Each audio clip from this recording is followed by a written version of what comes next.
All right. And we're back. Okay. All right. So, welcome to A Head and Heart podcast. And we're just two friends Sipping the tea. and spilling the And tea. spilling the tea. All right. I love it. Okay. We may work on that. Yeah. It is Work what in we're progress. doing. Work in Yeah. progress. Just like my love. Okay. So before we even dive into today's episode, Beth, I think we should ground, do what we know to do. Mm-hmm. There's a lot swirling around. It's been a busy start to summer. So if you want to join us, right, let's just take a moment to notice what we're sitting on or what we're standing upon or what we're lying down on. Right? Notice that sense of groundedness and invite a breath more fully into your body, whatever that looks like for you. Take a little pause and then just release it all the way out. And a couple more, just finding your breath.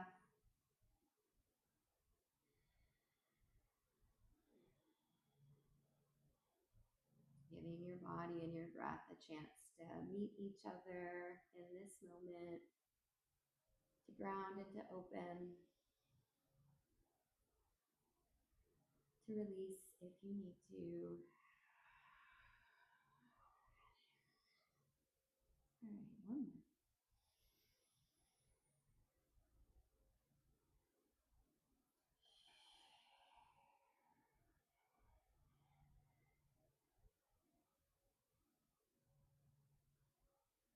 Beautiful. So delightful. Okay. Awesome. All right. So what's coming up for you today, Beth? Ooh, Little gosh. check-in. Little check-in before we Okay. dive into the guts.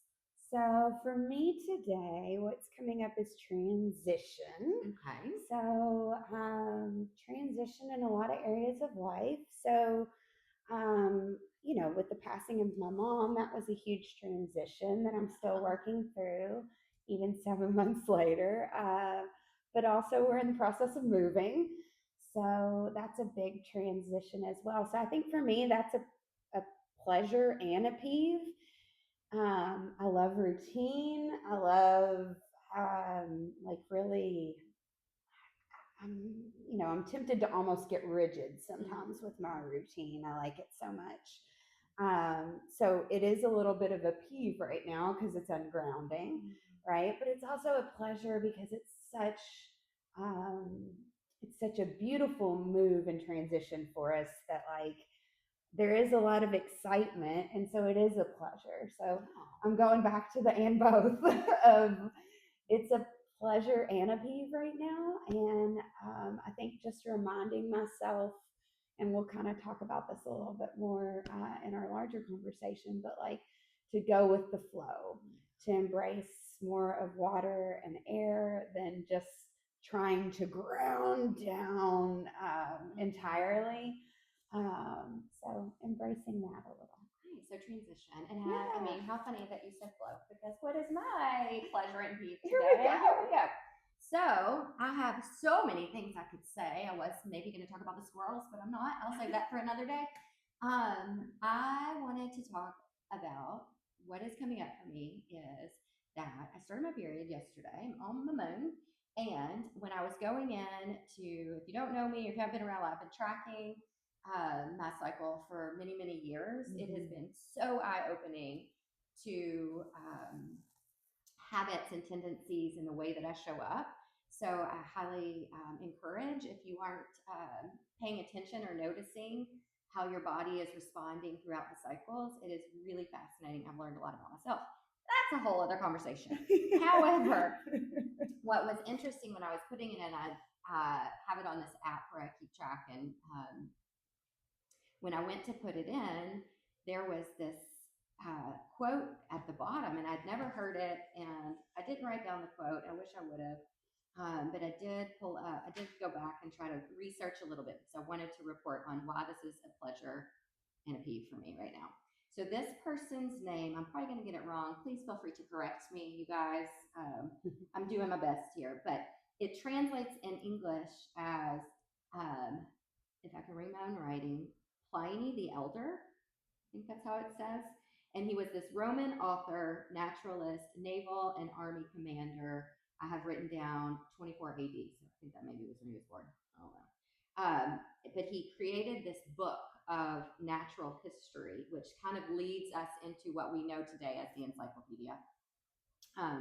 Anywho, this dude noted in this book, right, that women's menstrual blood was so dangerous, right, like that it would kill plants, it would kill the insects, it would even deteriorate the color purple. Okay, purple was seen as royalty, right? So women's blood was a threat to the highest in society, the highest in the hierarchy, right? Yes. And so it was years later debunked, obviously, but this went on for a long time, and we can see still today how these histories of women and our cycles.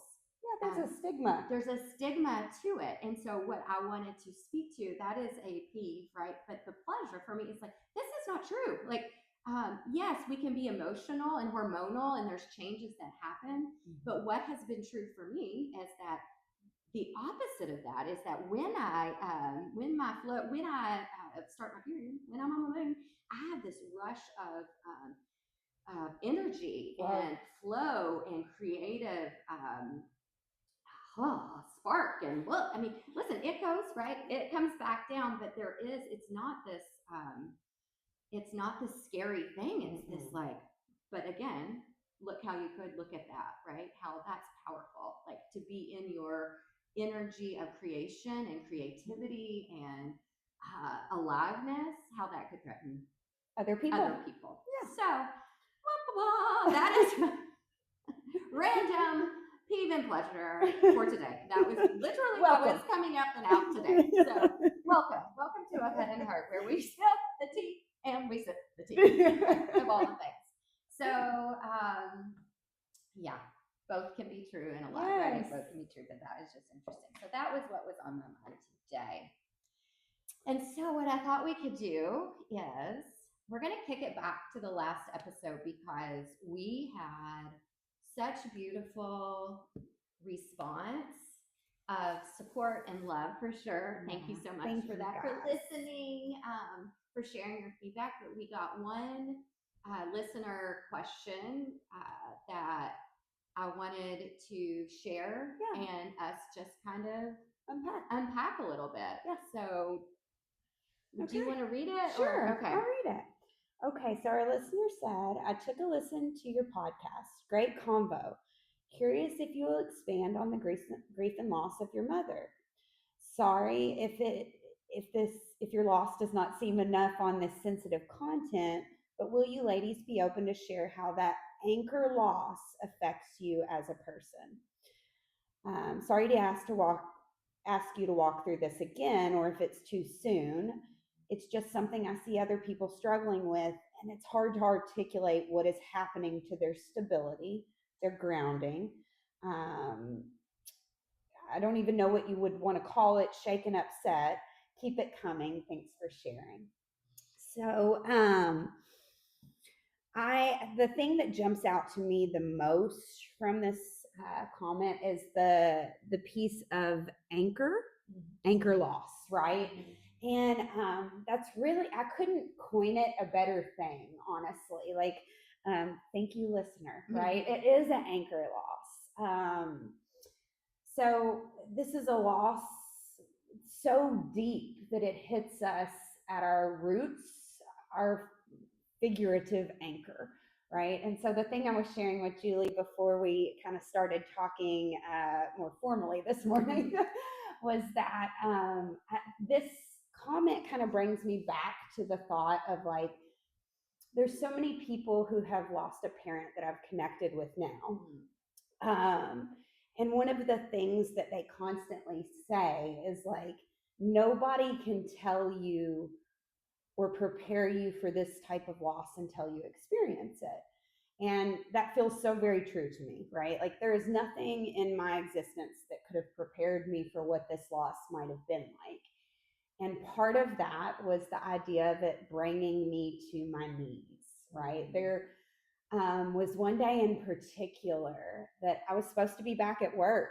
And I don't know if I've shared this before, but I was supposed to be back at work, and I had worn a pair of my mother's earrings and I couldn't find them that morning, right? I had worn them the previous day and I couldn't find them.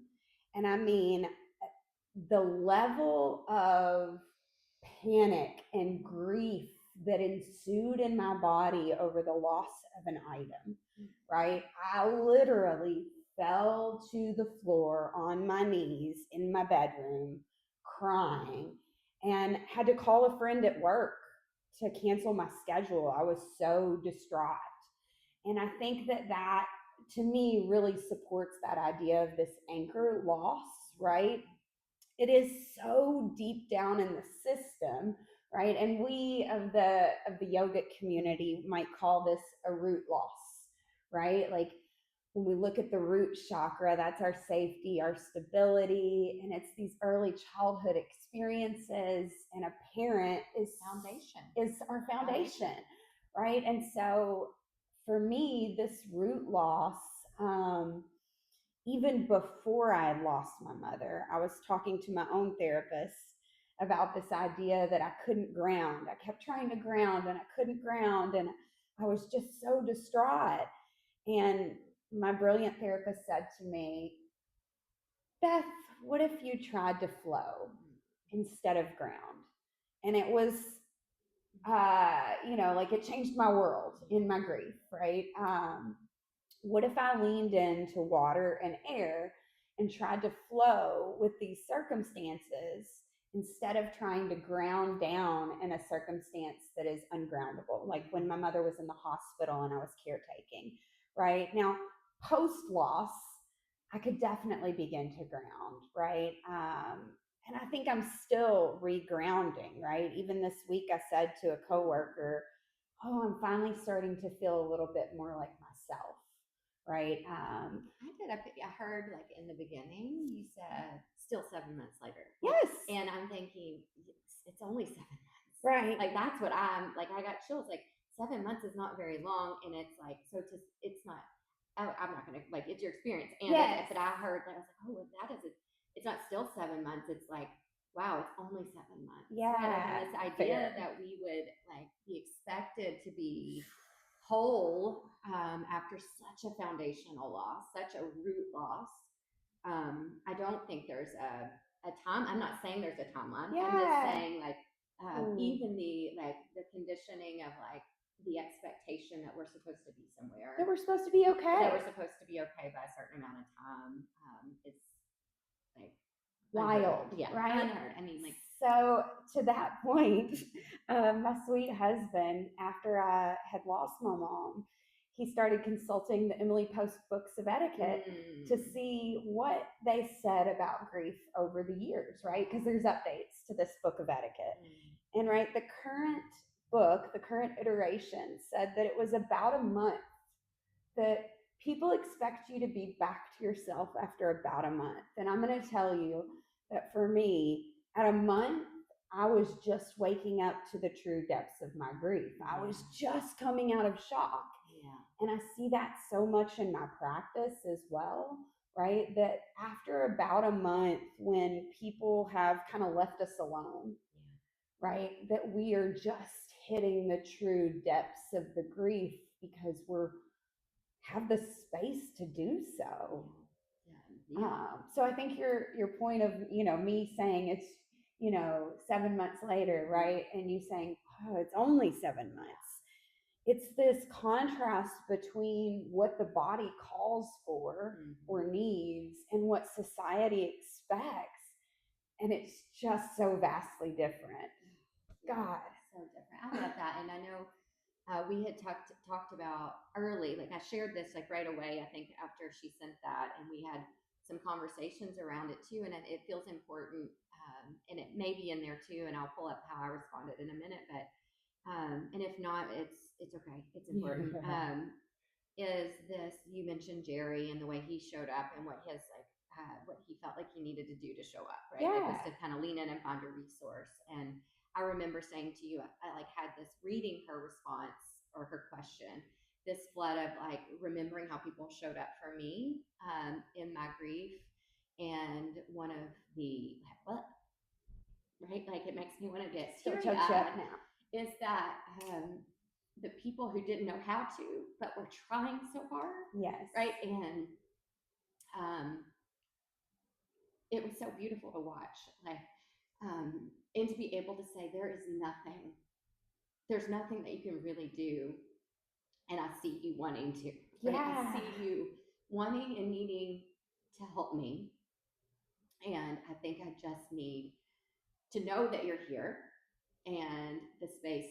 I mean, I remember one day I took 3 baths. Like I couldn't warm up. I could not, like my shaking, and we know the nervous system, like, and the shaking is, so we have this idea that it's that we're cold. It's not necessarily that we're cold, but it was like the only thing that I felt like was going to soothe that shake, that deep, that was taking a bath over and over and over again.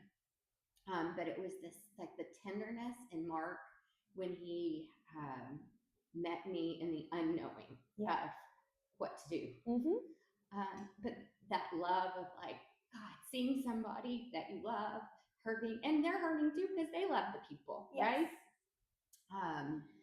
And it's like this, as a culture, I don't know that we always know what to do for people who are struggling and who are hurting. And I think one answer is we just show up and we recognize that we don't know. We acknowledge, right? I think that's such a great point. The way that people showed up, you know, during that passing, gosh, was amazing. You know, friends from childhood bringing food over to the house, or, you know, God, I fell down sick on the day of the funeral, and my best friend from childhood, you know, I'm having my husband call her, and she put on her dress and her heels and went and stood at the front of that funeral home like she was me. The level of my family even showing up and just reaching out and checking on me as I cared for my mom, right? There were so many blessings in the storm, right? And it does change our paradigm of how we view the world after, but I don't think it's necessarily a bad thing, right? Like I see the world in such a amplified way now after this experience. And I have such extreme gratitude for the supports in my life, right? I can remember telling Julie, I looked up at one point and I realized I had cultivated all these really beautiful friendships that supported me in ways that I had craved for my whole life, right? You, Diane, different people reaching out to me, man. I think blessings. So it is a blessing, but I think I think like as I'm saying it out loud and I'm hearing you talk about it, like that is how we reground. It is how we reground, but it's also like the medicine and the vulnerability of like I keep going back because it's my experience, right? Like that to Mark seeing me in that moment, his willingness to say, I don't know, I want to help you, and I don't know. Like there's something like the level of vulnerability to admit that we don't have all the answers, and that's where the magic is. Yeah, it's sacred. It's sacred. It is because it's so vulnerable. It's so vulnerable because our need to help and care for people, and it's really in just the being that vulnerable with somebody to say, and so to be seen and to say, there's nothing. But now I see that you love me so much that you are, you also are here with me, right? Yeah. And I think that's the thing. It's like the being seen. We'll go back to right, like being seen, right, but also the sitting with, right? Like in my profession, the largest indicator of somebody healing is the bond between the therapist and the client, right? Above everything else, it's the sitting with, right? And I think that's true when we look at our peer relationships or our family relationships. It's the sitting with, it's the feeling of somebody being there in the moment with you, the presence of being seen. So good. So I don't know, did we spiral off of that? Can I read what I wrote back? Yeah. We have like all of our devices going, so I have to share devices here. So I want to just share what I wrote because I really channel through like in the moment when somebody says something, and so it will also give me direction. Yeah. So I just wrote, thank you for this note of support and care and thoughtfulness. I can only speak for me, and we'll be sure to share this with Beth when we reconnect too. And I think you're spot on, which is what you said. I think you're spot on with the shaking of the ground. And while it definitely can manifest differently for different people, recognizing the crack in the foundation is a start. And in time, I think looking at all the ways you find a sense of groundedness in the world is how we rebuild. Honoring the person they were by allowing ourselves love and attention, stability and care in ways we can, and in the ways that we can find, and recognizing that. Yes. It's the noticing. It's the noticing, the acknowledging. Yeah. That is so powerful. So yeah, I totally, I also agreed with her, like that shaking. It, she kept saying like maybe I don't have the language for it, but it is that. And do we have to have language for it? Really? Like no, we know, and it is felt so significantly internally. And I do think it's that root chakra, right? Like it's that our foundation, our safety, our security, our parental figures. Are so much a part of that imprint on our life. And so when we do have those type of anchor losses, right, it does feel like our whole world shakes because it does, right? And there is a rebuilding, right? And I think you're right. It is through acknowledging the beauty of that person, right? It was only when I could get to the space of like releasing the depths of my despair and being able to live in the joy of like who my mother was, the feistiness that she had, right? That I could really begin to heal, right? I had to walk through the despair before I could find the joy again. And recognizing, and we touched on this last time, but it is going to be, I feel certain, woven into every single thing that we talk about, is this and both. Yeah. Where's yours? And both.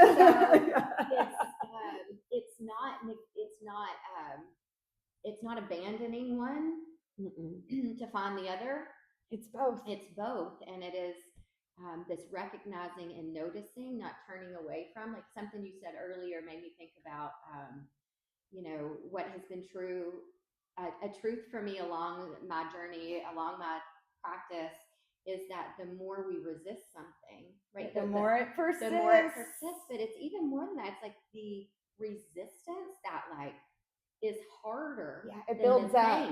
Than the thing. It's like, I mean, and not all. I don't mean to generalize, and I'm not saying that every single time that happens, it's the truth. But in so much of my own resisting, right? Like in so much of that effort to resist something, the bracing, it's so much harder than the walking through. Right? Doesn't mean that the walkthrough is delightful. Easy, right?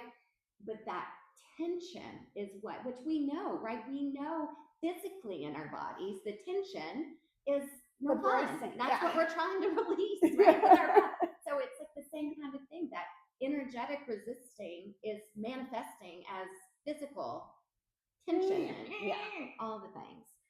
So it's both. We have to acknowledge both the grief and the joy. And quite frankly, the joy is the medicine for the grief, right?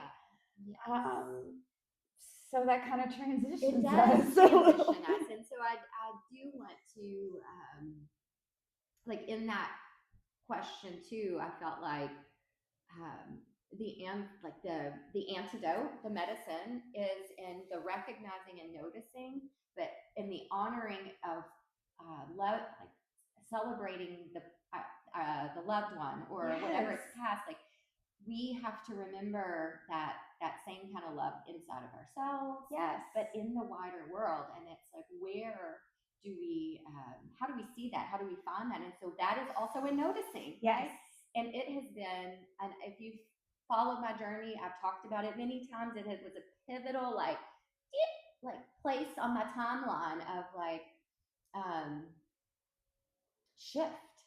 And it was that I did not have a relationship to joy. Like I knew intellectually what that was, but I did not know what that was. I could rattle off what was supposed to be my joy, and it's true. My kids are my joy, right? But that's like, right now, what is joy? What is joy? And so that came a little bit later, but early on, I found on one of my favorite podcasts. People ask me all the time, so I'll share it here too. The One You Feed has been a classic, true to me podcast, and it may have been the very first podcast that I listened to that I heard with Hanson. Yes.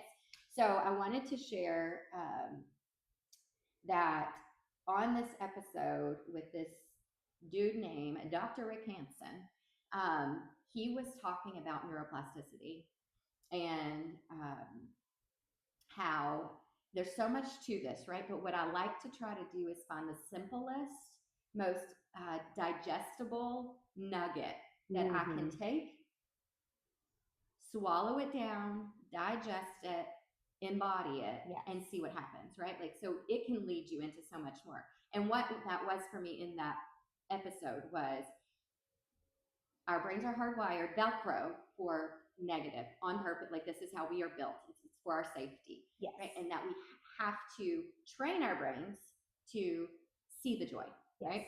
And so what he said in this episode was, I just need you to sit with something that brings you joy for a couple of seconds. And I was like, I can do that. For a couple of seconds, I can do this. And he was talking about in this episode how I'm not talking about these like knock your socks off, big, you buy a new house or you buy a new car, which is wonderful. I'm not knocking that. We're all getting in this town hail damage. There's all kinds of new cars and new sidings all over this town, and it's amazing. It looks beautiful. But he's talking about micro, a flower or a scent, and that when it catches you, right, you notice it, you marinate in it, sit with it for a couple of seconds. Now, what happens is that when you start practicing this, that couple of seconds turns into maybe a little bit longer, maybe a minute. Maybe that minute turns into 2 minutes. Maybe not. But every time we stop and we pause, and we recognize and we actually experience what that joy nugget is, right? His book, he calls it happiness. So the book title is Hardwiring Happiness. It's wonderful. It's very science. He's very science. He's a psychologist and maybe a neuroscientist. I can't remember. Look it up. Anyway, he is very technically science oriented. Yes. However, he leans a ton into Buddhist philosophy. He offers a free meditation every week. Like, listen, you can download. He's got a newsletter. Lean in as much or as little as you would like. Take what lands, leave behind the rest. But it was in this practice that I had some profound shifts in my body and in my life and in my experience. And it brought me, because I get rambly, so bear with me 1 second while I call it back in. I know from experience and study that happiness isn't the word for me. Okay. So I'm not knocking it. It's a great book. I'm not discounting it because it had totally changed and shifted my life. I believe that what we are looking for isn't happiness. It is a deeper meaning to our life. Joy for me is that. I want us all to be happy. It's not that I don't. It's that I think there's something even down here. That's with the a little bit more, little bit under there with the happiness. And so I don't know, I lost track, but that's what it is. Well, I think so. This idea of joy, right, and it being the antidote maybe for grief. Yeah. I think one of the things that I really leaned into was something actually we've talked about in our yoga teacher training, and we had just done the heart, and we were talking about, like this grief as a representation of how big you loved someone. 100%.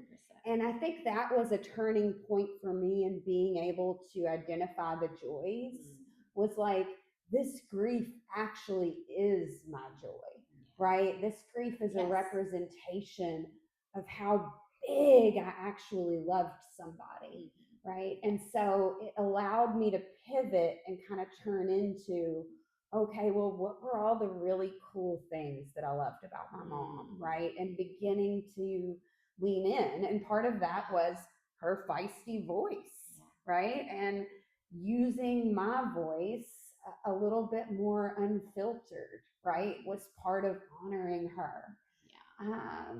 But kind of playing off that joy. And, one of the things I talk to people about in session, even as I'm talking to them maybe about things like depression or grief and beginning to retrain the brain, I will actually say, my friend plays this game.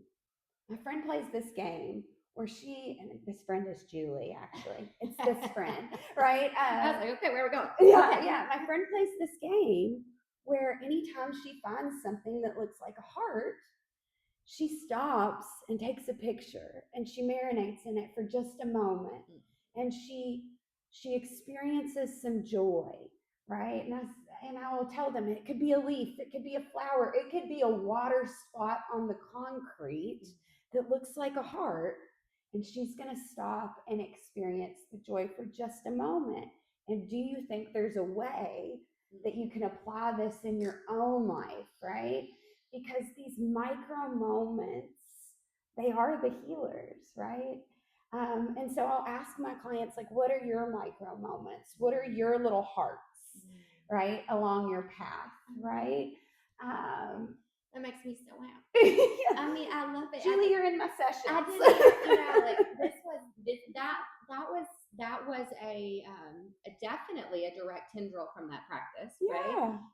And it's also like I'm heart centered is like it's something channeled from somewhere else beyond me, and so it has been so moving that people reflect it back to me. It's like, amazing, and that to be thought of in that way is just I appreciate that. I love it. And something you said that made me think of that you also talk a lot about. And so when we are talking about this and both, and we are, you said, this, it's so true. It's like this, we grieve because we love, right? Yeah. That is so true. But something you lean into all the time is pendulation. Yes. So is what this is this pendulating between the two. And so go on, Julie. The medicine is though, is recognizing, right? Again, this noticing, because I've got the electricity on my face. So what it is that it's noticing so that we don't stay there too long. Yes. And that we pendulate, we come back to between the two, the joy moments. And so I have even in my own throes of grief or suffering, and it sounds structured, but I'm going to tell you, we also thrive. We need some structure. I'm a very flowy person, and structure saves my life. Like I have to have it. I can't have too much of it, or I become not the most pleasant person to be around. It's that I've had to create a container for my time, knowing that I'm going to. I give this example. I've used it before. I've used it in training. I'll use it here because it's helpful for me. I think it gives context to what I'm saying. So I remember I was coming in to teach a class, and right before I walked in, I got news on my phone that there had been a school shooting. Okay. And was it in my, no, but we all were impacted by this global happenings, right? And so what my body wanted in that moment was to collapse. It wanted to feel this. It wanted to deep dive in. It wanted to be in mourning. It wanted to be sad, and it wanted to be angry, and it wanted all of these things. But I had a room full of people who were not here for that in that moment. Okay. So what I did was I made a promise to myself that when this class is over, I'm going to go inside and you've already heard me say it once. I'm going to take a bath. I'm going to let this be what I need to be. And I'm going to give myself a container for it. And then that container, I'm going to check in. And if I need more time, I'm going to schedule that for myself, but maybe I won't. Maybe it will be able to move through and I can move, and then I can move on to the rest of my day, but I'm not going to spill that on this class who did not sign up for it. That's not what they're here for. Doesn't mean they wouldn't have met me. Listen, they would have met me and they would have supported me if that's what I really needed in that moment. But what I also knew was true is they were here for something else. It was a workshop, I'm pretty sure. It wasn't just a class, but either way, didn't matter. It wasn't the groups to hold, right? So that's what I'm talking about. It's like giving myself the container and then going back to my life. So let me play off those two things. Okay. Pendulation, trauma-informed practice of stepping in and out of the discomfort, right? And so I think Julie makes a hot fire point there, that's one of my faves. And part of grief is pendulating between the two. And I think the longer we're in the grief process, the easier it is for us to spend less time over in the depths, right? And to make more of a conscious choice to dip back and forth. But initially, it feels pretty hard to step out of. So I want to acknowledge that. Oh my God. In the beginning, it feels very hard to step out of that. And the longer we're doing the work, post that loss, the easier that pendulative dance becomes, right? Makes sense. And the other thing was, what was the other thing you said? Pendulation container? Yes, container. So I wanted to play off that and just say that actually has been a super effective tactic for me, right? So for years in my profession, we would tell people, we would prescribe the problem behavior is what we call it. So you give somebody a time, like, okay, on 1 hour on Saturday or all day Saturday, you can lose your shit, right? Like Saturday's the day for that, and we're prescribing it, right? And it looks different based on whatever the person is going through. Just random example, right? But for me, these special dates that come up have been the things that I've had to use as containers. Like Mother's Day, I was really trying hard for that to be a container. And in many ways it was, right? But as Mother's Day came up, I started feeling my body just doing things, right? And my body has done a lot of interesting things through my grief process. Gosh, I could talk an hour just on that. But on Mother's Day, I very much said to everyone in my life, right? Like I said to my husband, your mother is my world, and this year I have to stay home, right? Like this year, I don't know that I can make it out of the house, right? One of my best friends from childhood texted me and said, I know a mama there in Owensboro who would love a hug. And I said, maybe next year involves getting out of the house, but this year's baby steps involve making it to the bathtub, right? And so those special dates for this first year for me anyway have really been the containers of almost prescribing myself the fall apart. So I don't know if that's helpful to anyone in any way, but it has been helpful to me, right? To acknowledge those special dates, like my mom's birthday or Mother's Day, or even the holidays right after she passed, kind of just acknowledging that those were going to be different and that there was going to be the need for a container in some sort of way around those holidays or special events, because there was going to be grief that came up as a result of just her not being present this year for those things. I love it. And it's a good, just, we're all different, right? Like that's what I even said in that response. It's like, what does make sense in my body and in my brain and my response may not be exactly what you need. And so again, these are just resources.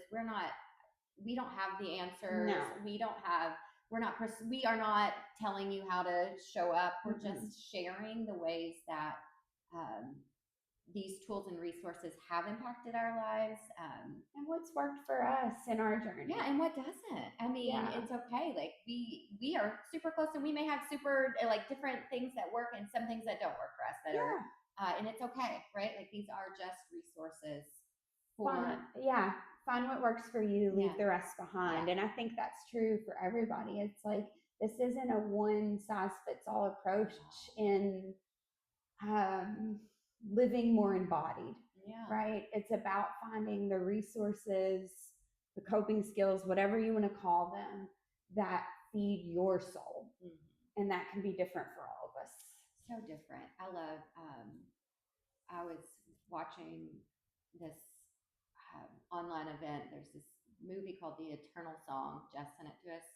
I don't know if I've been dipping in, and it is. I haven't watched yet. It is. Oh my gosh. Anywho, another episode. But there was something one of the speakers said this morning. What did he say? We are not territory. We are not to be settled. We are moving. And so he's talking about something totally different. But it lands. This is it, right? We are beings. Like we're like, yes, we want to ground, but it's so that we can be in movement, right? Like we're not meant to be lost stuck. Like, and so whatever you just said made me think about whatever we're saying. Like we are figuring it out. We're figuring it out, and my hope is that we're all figuring it out, channeled through this lens of compassion and empathy, heart space. Yeah. So I don't know. I feel like I've talked a lot. That's what we're here to do, Juju. Yes, it would be very boring probably if we didn't. So did we touch on all the things? I think so. I just want to go back to the fact that like resources are different for everybody, right? The finding the joys, the juju game of looking at the hearts, like that has been helpful for me. And find what is helpful for you, right? Like not one size fits all. And it changes. It changes for me throughout my life, what feels good and what doesn't. And during my grief journey, the things that I normally leaned into shifted slightly, right? Like it didn't look like my formal practice sitting at my altar every day. It looked like my husband bringing me my coffee and sitting in front of a sun lamp, just staring, because that's what I needed in those moments. But that's yoga and embodiment. Yes. Because that is the union. That is recognizing. What do we say at the start of every class, right? Find what you like, meet your body. Like, don't do anything that your body doesn't want to do. Like, and these are hard things. Like, I recognize that. Like, I recognize if you are new to the practice, when someone probably says, explore. Listen to your body, listen to your body, right? But that is, right? Like, so it is, and while we have all of these resources, right, we don't necessarily lean into all of our resources at the same time. No. Right? The reason we have this plethora that we continue to build and add into this toolbox of care is so that when the moment meets us and we are able to be in that moment, well, we can open up and recognize, to notice, what is it that I need in this moment? So that makes me go to something that Wayne has said to me so many times, and I think it's a great way to wrap it all in. But like our sweet friend Wayne, who is another yoga teacher, he will say commonly, one of his cues is, we breathe in stressful situations on this mat so that we know how to breathe in stressful situations out in the world, right? And I can take that and say, we have all these eggs or tools in our basket, these resources, right? And we practice them regularly so that when we are under stress, we have the ability to lean into them, right? But if we're not practicing them on the reg, it's a lot harder to lean into. For sure. Right. And I float back to the experience of like, after I had been meditating more formally for a while, right? My husband and I got in a tiff over something that is so minute. I don't even know what it was about now, right? But my first reaction was I walked up the stairs and I went into the guest bedroom and I sat down on my cushion and in my meditation seat, right? And I remember as I sat and was so upset and doing my breath, like even the thought came that day of like, wow, that's pretty impressive that I came upstairs and sat down, right? Instead of my normal response of being anxious, of being worried, of like maybe even further engaging in the argument and poking because I wanted to, because I'm a ram and I like to have the last word. Instead, I chose something different. So we practice all these different tools when life is good, so that when things are heavier, we have the ability to lean in. And that it's almost natural. Yes. It's like it feels natural. It's like our body knows what to do because we have been practicing. I think that's a great way to end. What I would like to say is it makes me think, and I'm throwing it on her right this second, so we subject to change, that maybe next episode that we talk about, mindfulness. Yes. Because to me, my understanding is this 10 years in, okay, is that all of these things that we're doing is an effort to be more mindful about the way that we show up to the world. And so I think mindfulness and meditation get kind of interwoven, but meditation is a tool to mindfulness. Absolutely. And so we talk about that. Yeah. You want to? I'm down. Okay. All right. Hot fire. All right. Hot fire. I love it. I love it. What did Diane say? Oh, slake me. Slake me. Slake me. Okay. I love when we find things that I'm sure are past their time, and we find them later. It's just so exciting. My kids are probably cringing if they listen, which they might. Probably cringing. Okay. All right. Let's wrap it up. Yeah, let's find our breath again. Okay. I'm going to close this out with a little koshi chimes this afternoon, this morning, wherever we are. So just drop on in.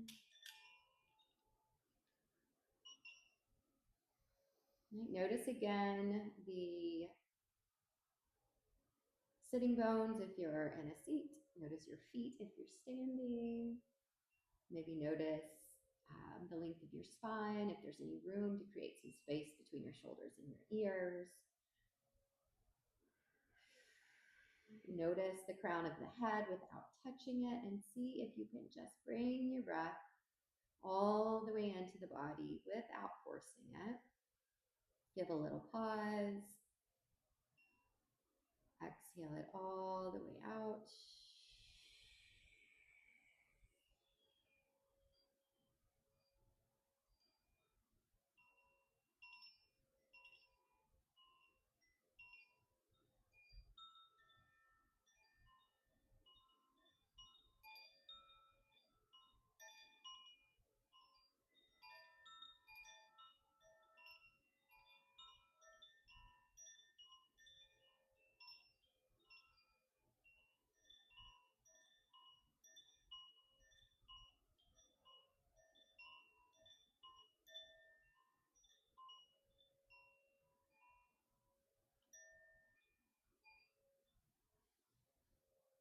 One more time, maybe finding the breath all the way into the body, all the way out.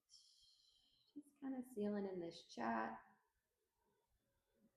this practice. Maybe a breath of gratitude. I know that I have that for this time, this energy that Beth is sharing, that you all are sharing, for the opportunity.